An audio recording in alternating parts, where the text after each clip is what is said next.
G'day, I'm Dr. Philip Button from the Food Entrepreneurship Academy. We'd love to invite you along to our next monthly webinar.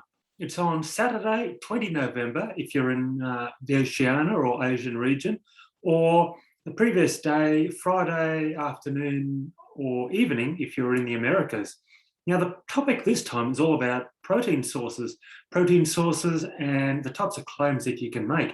So we're going to be going through animal and plant proteins, and the differences between them, what sort of products you can use these protein sources in, as well as looking at the protein quality. So the types of amino acids, essential versus non-essential, that are in these particular products. Now, importantly, we're also going to be going through the claims that you can make on your product based on the amount of protein that you have in there. So the amounts that you need for claims for a good source or a very good source of protein. So we'd love to have you along.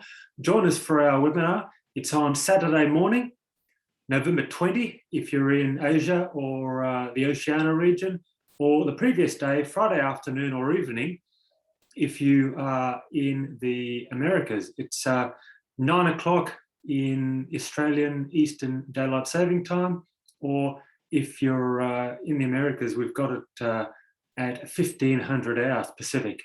So look forward to having you along, and it'll be a great session. So come along and see you there. Thanks very much. Bye.